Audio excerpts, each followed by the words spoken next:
Good evening. Welcome to the Village Board meeting for the Village of Pleasantville. Today is Monday, June 25.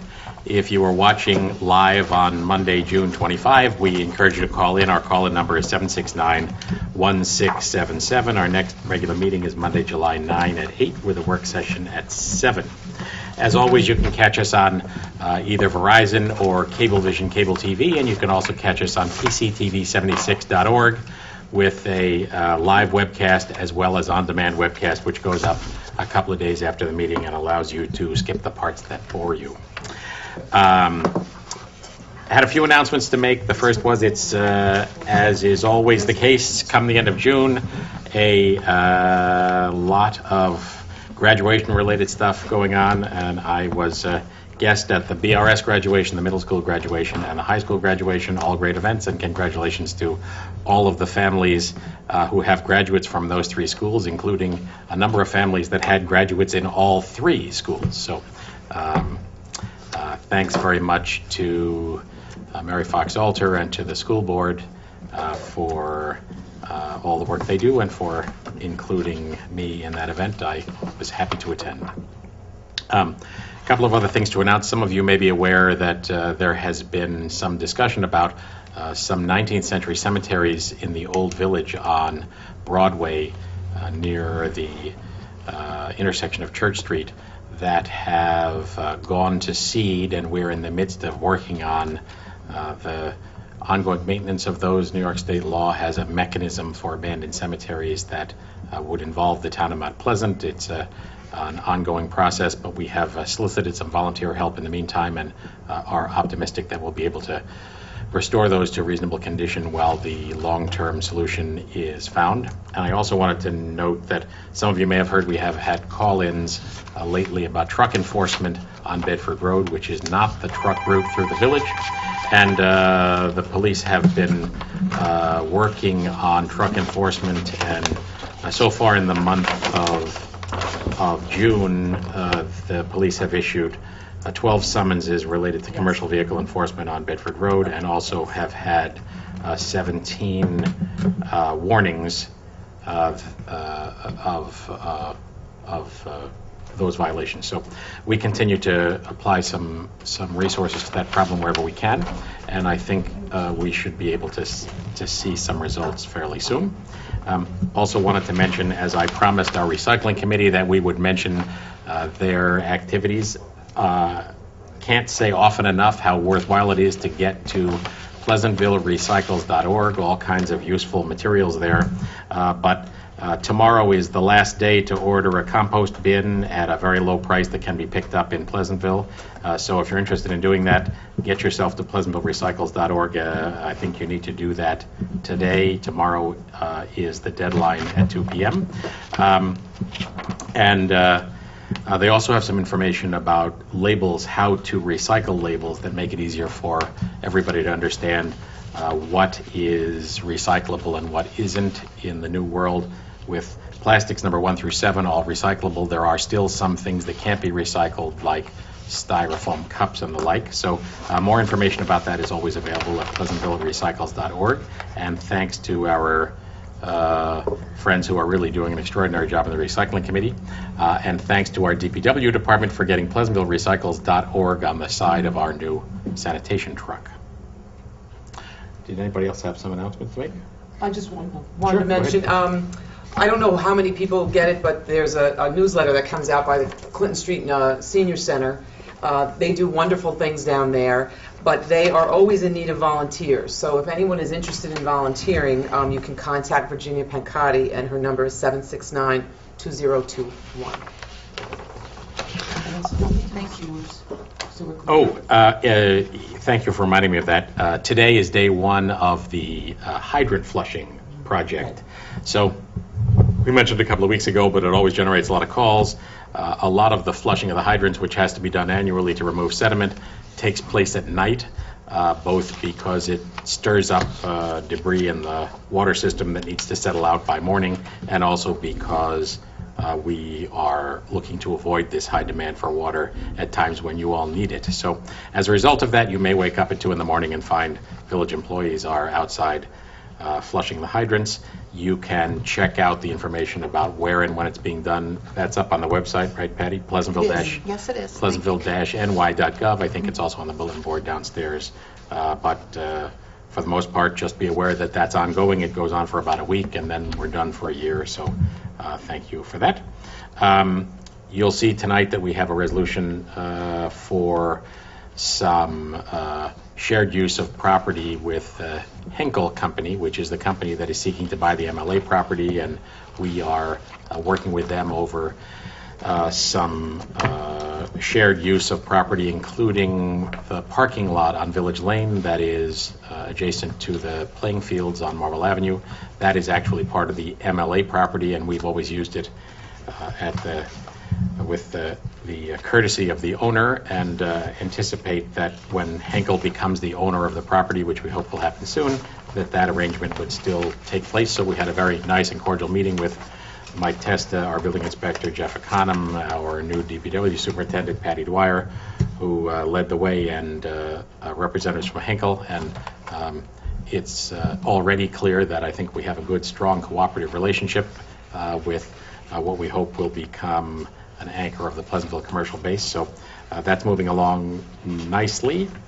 I also wanted to let you know that we had a meeting earlier this evening, and we'll be having discussions over the next couple of months about some improvements we need to make at the pool.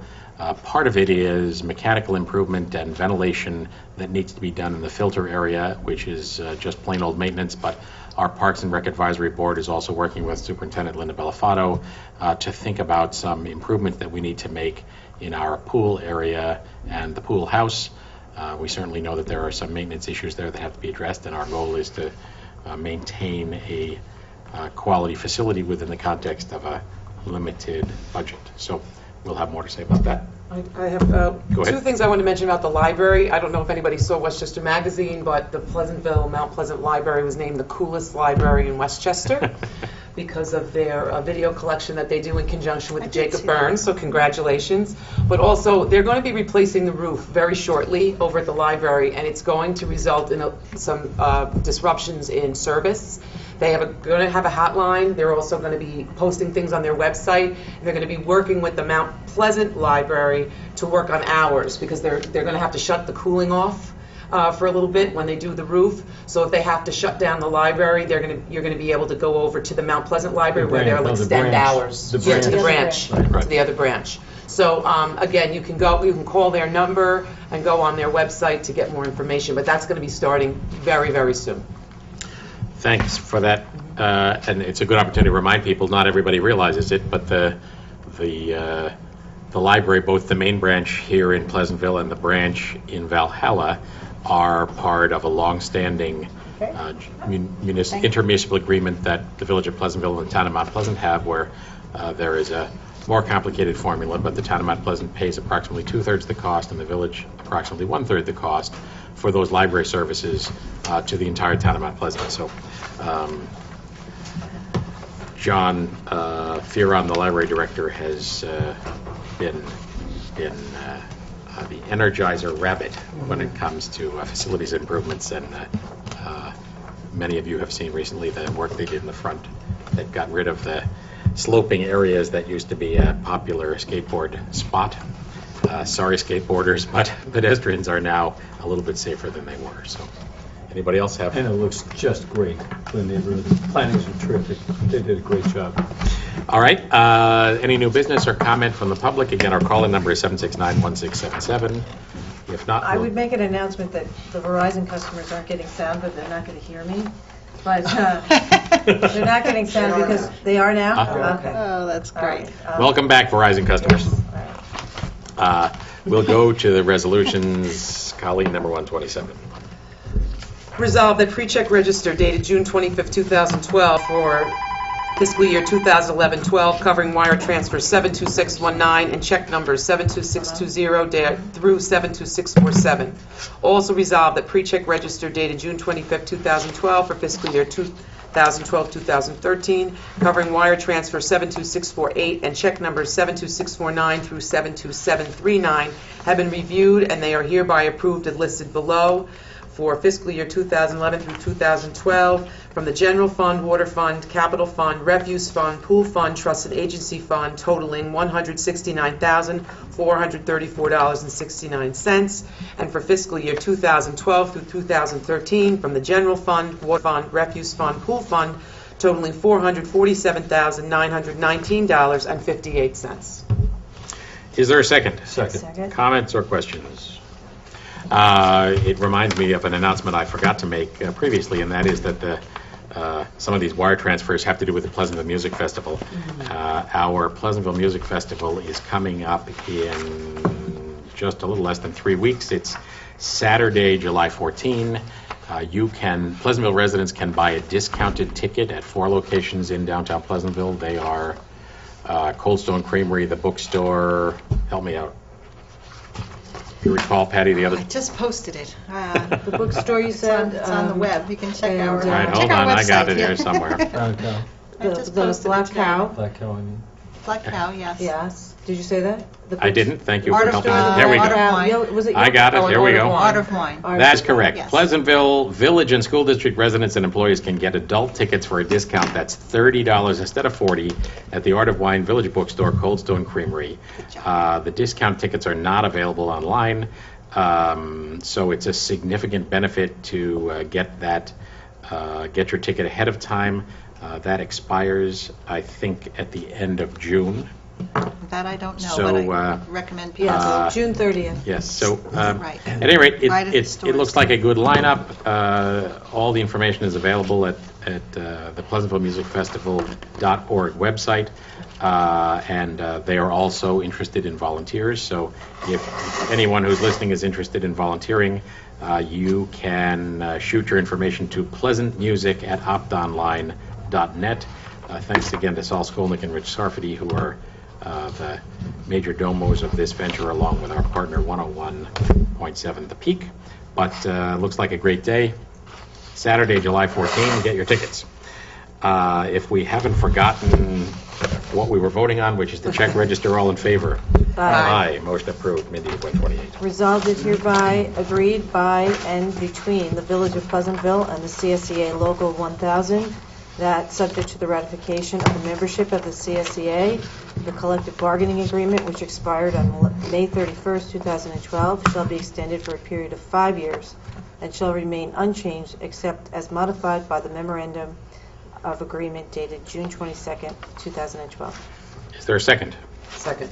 CSEA is the Civil Service Employees of America. That's the union that represents most of our non-uniformed employees, and thanks to the CSEA leadership and to the leadership of Village Administrator Patty Dwyer, we have before us an agreement. Patty, you want to describe it? Mayor, I will in terms of general terms. This has to go before the membership of CSEA, but the board is being asked tonight to authorize, basically to authorize these terms. And they involve compensation, longevity, health insurance, and some other fringe benefits that would be subject to some changes. And right now, the terms I could speak to generally, you're looking at a 5-year agreement. You're looking at an agreement in the aggregate with respect to some changes in salary pay scales and steps. And you're looking at some additional contributions with respect to health insurance from current members. So the terms will remain confidential until such time as the union ratifies, which will be hopefully tomorrow. And if they do ratify, I will be able to sign the memorandum. What this is tonight is their assurances that you will go along with this deal. So the membership is bringing this forward, or their negotiating team will now bring this forward to the full membership tomorrow. And knowing that the board, is going to take an action tonight on the terms, it makes it more easier for the negotiating team to present this to its membership. So, I'm very comfortable in suggesting that this is in terms of impact, fair for the village and fair for the membership as well. And I think it was a very, very long and but respected and deliberate process that we went through to get to this point. And I believe it's reflecting a lot of the existing settlements that are taking place throughout Westchester County. So I'm hoping tomorrow we get good news that the membership, agrees to this, at least in terms of the majority of the membership, and that we can bring this before the board at the next meeting for a final resolution. They have a meeting tomorrow. They're meeting tomorrow with their full membership based on, your consent to these terms going forward. Thank you for that, Patty. I would You're agree with welcome. your description of it. Obviously, a labor negotiation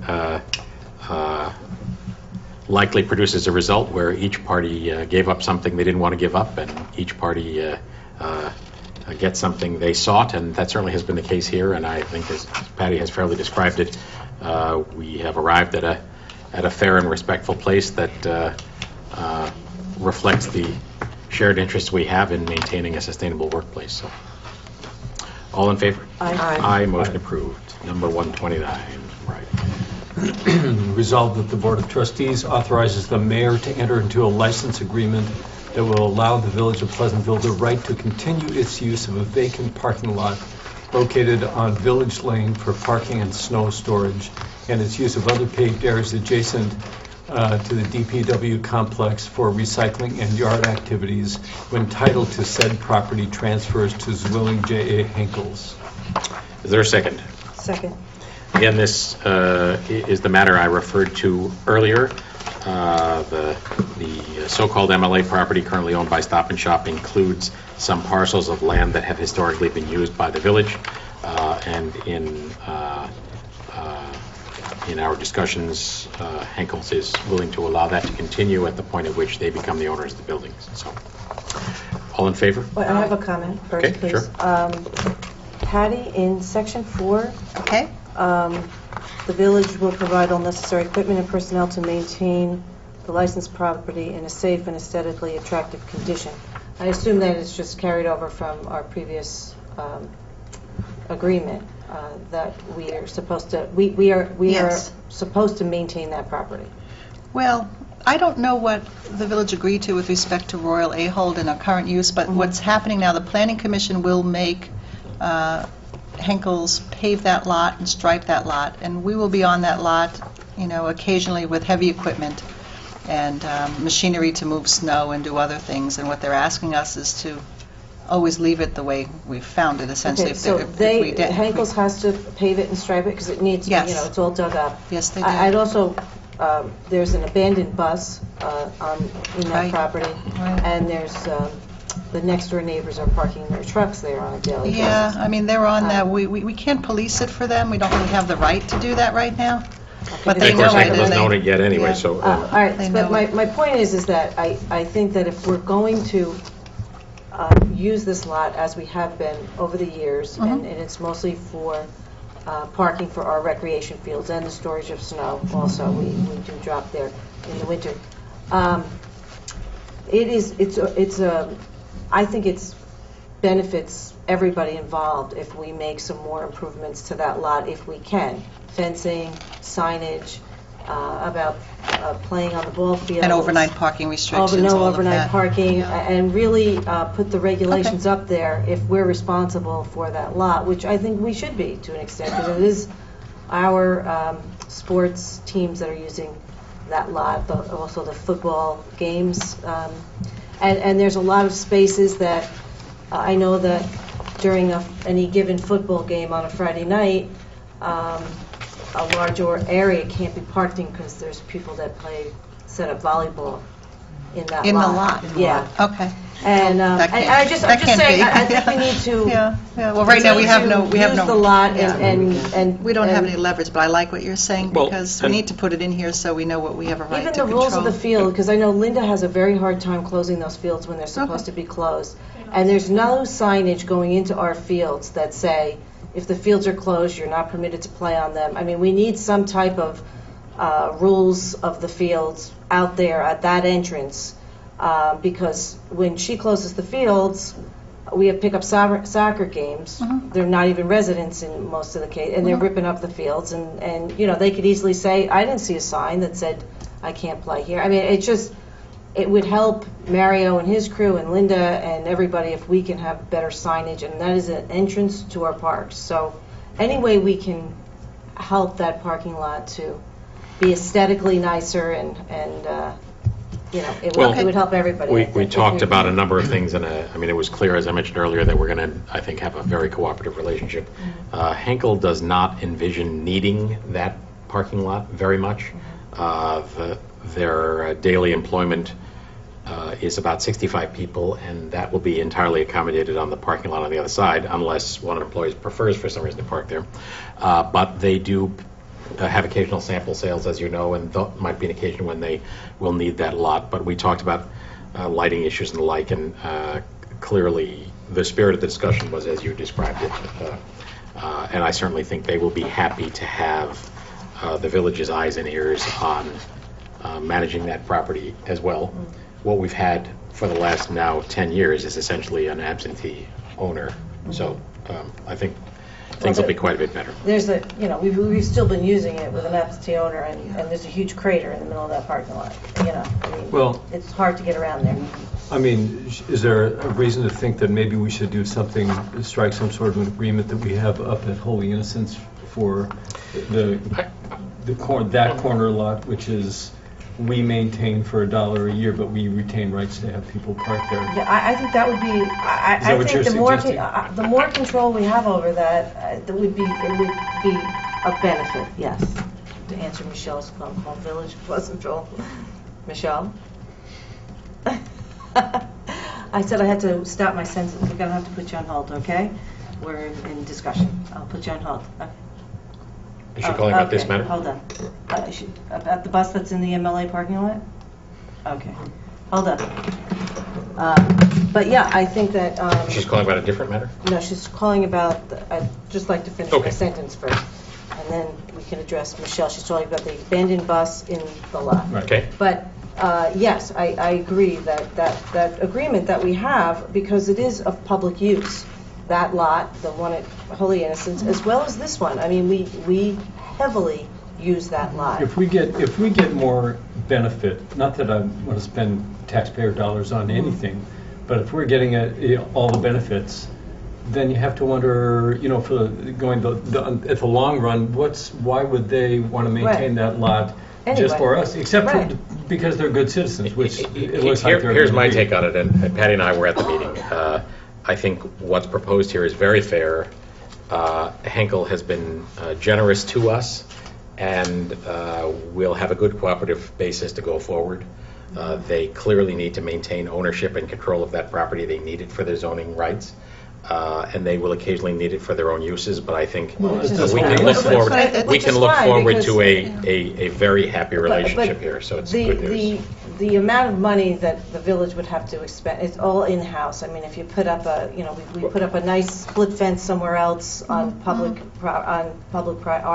right-of-way, it might be something that could just, some plantings, just something that we can make the property look better, seeing that it is a gateway into our park. Which is essentially number 4, that will provide equipment and personnel to maintain. Then I think we Right, need, I that's the think point I was we do need to have referring some reasonable rules and regulations Right. for use of the lot. All right. Maybe Henkel's won't Right, object I mean, to and us So let's go to establishing Henkel's, Michelle. that. of course, is going to use the lot, and their sample sales are And we during the need- day when yeah, there's we- Oh, well, not they don't have activity. that. I'm Right. always at their sample sales over on 9A, and I'm not sure that they're going to need it even then. Well, now No, that but they're we in probably Pleasantville. should coordinate that, though, because if there's something agree. big going on in I our agree. town, and their big sample Their sale again sample for sales, their Thanksgiving. sample sales at Christmas, so Yeah. usually Yeah. they won't They use won't be that. I mean, what's clear and has to remain clear is they own the lot, and if Sure. they need it, they will use it, Right, but of they don't course. intend to use it for, okay, Michelle.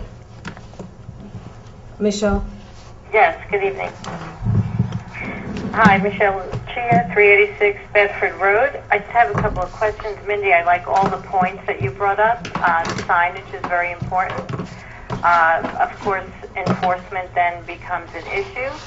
But I am curious to know whose fiscal responsibility will it be to tow away the abandoned bus and add the lighting and the money for the signage, et cetera? I mean, is there anything in our negotiations that you can talk about that Henkel's is going to, fund these types of improvement, or is it coming Well- from Pleasantville's pocketbook? The bus is Stop and Shop's responsibility to find the owner of the bus and to get rid of it. I'm guessing that it is not actually an abandoned bus, but somebody has an interest in it and has just left it there. So clearly that will get removed. Stop and Shop is not going to be able to convey title to the property and bequeath that problem to Henkel. Henkel obviously, as the owner and resident in that building, is going to be in a different situation than Stop and Shop was, essentially managing from afar in Quincy, Mass, and not really paying a lot of attention to it. So clearly our interests and Henkel's interests, I think, are going to be very much aligned in terms of keeping that lot in good shape and free of inappropriate uses. There is already lighting in the property. We discussed with them the possibility, I think the likelihood that the village would do some rewiring and replace the heads with LED fixtures that are both more efficient and cast a little better light, so that when we need to turn the lights on for our purposes, we would both have the capacity to do that and also wouldn't be running it off their meter. So in the end, the agreement we propose to make here has really quite modest impact in terms of village costs, and Henkel is investing quite a bit in this property, in part because the Planning Commission will require them to pave and stripe the lot to fulfill the parking requirements that the zoning code allows. So village residents who take advantage of using this during field use hours are going to end up with a much better facility, largely through the generosity of Henkel's, but we're going to take on the responsibility that we rightly should take on to help maintain it and to light it when it's ours. So, and I think going forward, everybody's going to have a whole lot less trouble with oddball uses down there because the owner is present as opposed to not. So, does that answer your question? It does, because obviously no longer having an absentee landlord is going to improve the entire area environment. The other thing I was wondering, is the village asking Henkel for any type of like monetary donation to a general fund, or you know, are they offering any funds that could possibly use toward the renovation of the former ambulance corps building or the improvements that we need at the pool? There's been no discussion of that sort, and Henkel's has no obligation to make such a contribution. They are not coming. They're coming here with an as-of-right use, and I add to that, speaking personally, an as-of-right use that we are very happy to see arrive. So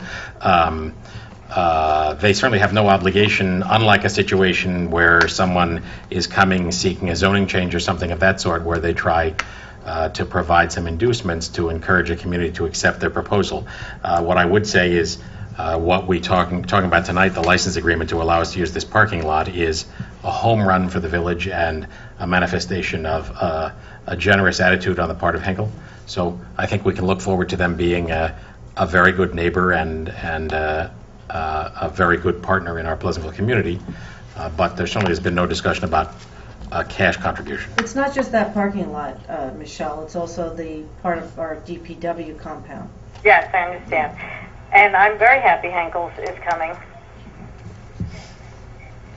That makes a lot of us. And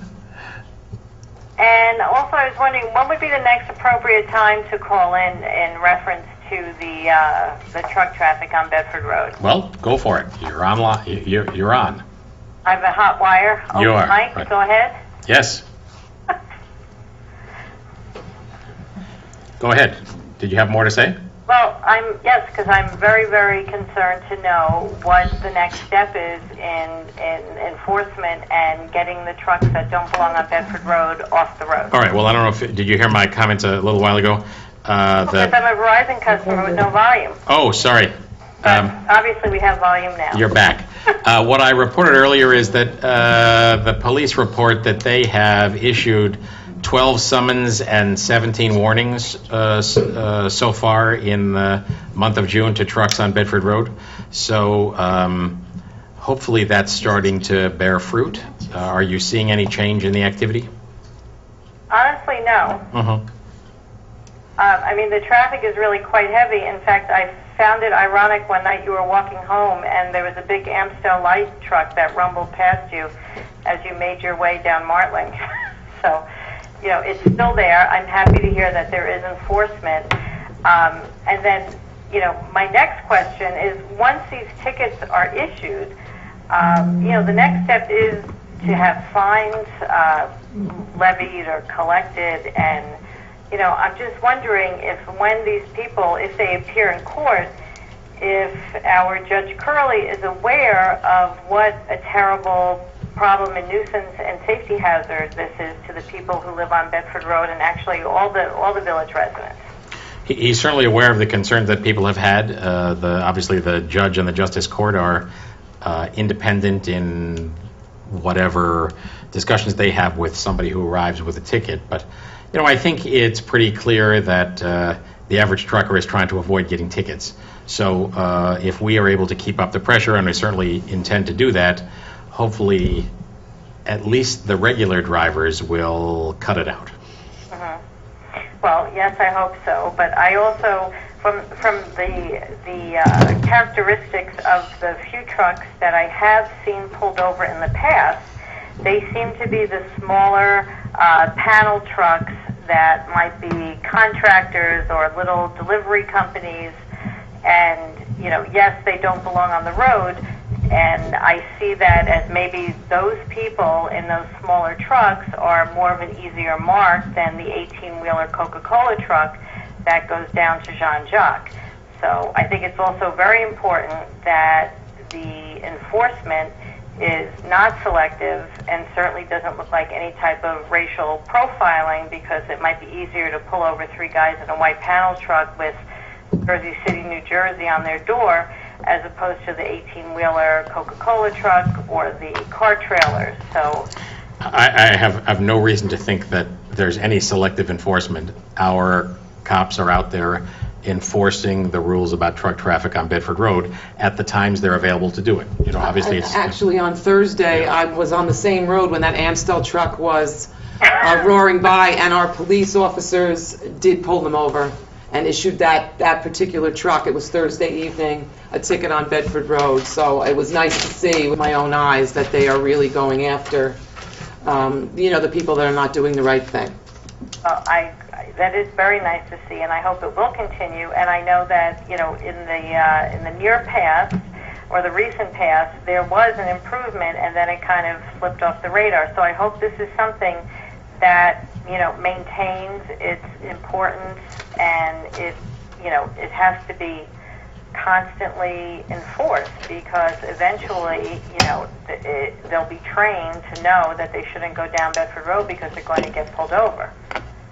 So, I mean, do we have the commitment from our department that this is an ongoing problem that, you know, can't enforce 1 week and then not enforce for the next 3 weeks? I think we do, yes. Okay. Well, then we should see things improving. So thank you. I appreciate your time. Okay. Good night. Thanks. Okay, so we have yet to vote on number 129, which is authorizing me to enter into a license agreement with Ingalls for the use of property encroachments. Any further comment on that? All in favor? Aye. Aye. Motion approved. Number 130. Resolved, the Board of Trustees authorizes the village assessor to amend the fiscal year 2012-2013 assessment roll to reflect the following. Address 48 Iroquois Road, prior assessment $60,400, revised assessment $51,950. Said revised assessment shall serve as the basis for calculating the fiscal year 2013 for said parcel. Is there a second? Second. So this is a catch-up, Patty, of a small claims small assessment claims review assessment settlement. Yes. Settlement. Sometimes they trickle in. All in favor? Aye. Aye. Motion approved. Mindy. Resolved that the Board of Trustees authorizes the use of Jackson Alley on August 11, 2012, from 8 p.m. to 11 p.m., and a rain date of August 12th, for a fundraising event sponsored by the Black Cow in support of PCTV. Said authorization is subject to the following: 1, a written notification 2 weeks prior to all adjacent property owners, and 2, the village's receipt by 8/1/2012 of insurance certificates from PCTV and any event affiliates, including the Black Cow. Is there a second? Second. Patty, I think this sounds great. In the event that the restaurant at 25 Wheeler should open by this occasion, August 11, Right. I assume it's first come, first serve here. Well, it isn't. It's an issue. You know, we'll have to talk about it further, but right now, I'd like to at least get the Black Cow in a position they could do advertising and let the restaurant know that they can't put tables and chairs out that night if they intended to do that. Well, and there's be some activity outside.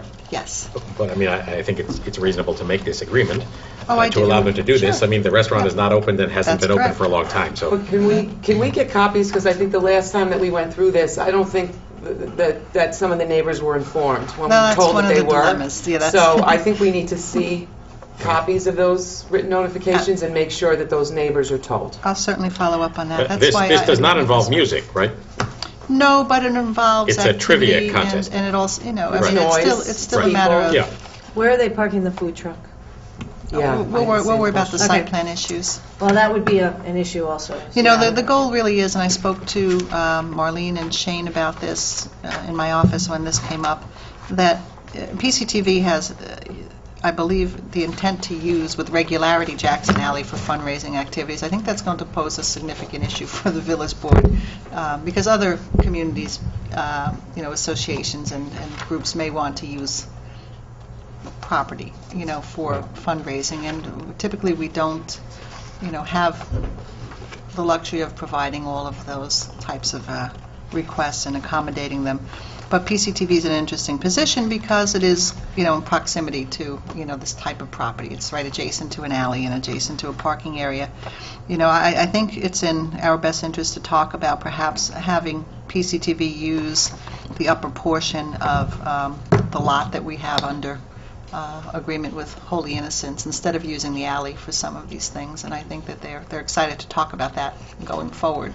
So maybe it gives rise to a discussion we ought to have in the coming month about Right. policies in general, because Yeah. this has come up in a few other Absolutely. situations. People, organizations asking to use the gazebo, whatever. Right. Which, you know, lots of them have been sort of standing arrangements that we've been happy to agree to, but that there is the potential at some point that there could be too many of those requests, Right. and we need to have some sort of a means of addressing them. So what's the difference if they're using the Jackson Alley or the lot, which the village controls? Well, there's commercial activities, you know, that are underway, you know, in that alley as well. You have The movie theater. the movie Laying theater. out. Well, there's, yeah, right, and there's an exit. And we also fire have exit. Rock and Rose that may be interested in using, you know, part of that alley for outdoor cafe. There is the new restaurant that's interested in using the alley for cafe uses, and, you know, Which is that's really, that's really, I think, where we want to focus, you know, on those. But those yeah, cafe uses would be a license agreement with That's some correct. payment, That's correct, right? I right. mean, that's different even from the license agreements we've had for sidewalk tables, for example, in the Old Village or at the old 25 Wheeler, Jackson and Wheeler, right? Which, no, they pay. Yeah. They pay. It's all Right. subject, it's the same code. Yeah. Right. Okay. All right, but I like this. I think this is a nice opportunity. I mean, PCTV is affiliated with the village. It is, you know, Absolutely. it is certainly providing I an mean, I think in important that public regard, service. it's different from past Yes. applicants to use public True. facilities. All right, all in favor? Aye. Aye, motion approved. Number 132, Brian. Resolved, the Board of Trustees authorizes the use of barbecue grills at Parkway Field on July 21st, 2012 for an event co-sponsored by the Village Rec Department and the Lions Club. Said authorization is subject to the receipt of insurance certificates by 7/10/2012 from Lions Club and any event affiliates. Is there a second? Second. All in favor? Aye. Aye, motion approved. That is the hole-in-one tournament on July 21 at Parkway Field. Thank you to the Lions Club for co-sponsoring that with the village. Colleen, 133. Resolved, the Board of Trustees authorizes the village treasurer to amend its prior year fiscal year 2011-2012 village budget by undertaking the following budget amendments as heretofore attached, set forth in the record.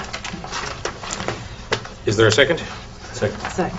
What this amounts to is switching funds from one account to another totaling $48,655. In almost all cases, it's from an overfunded account to an underfunded account, and in a couple of cases coming from our contingency budget line, which existed in that fiscal year 2011-2012 budget. So, all in favor? Aye. Aye, the motion approved.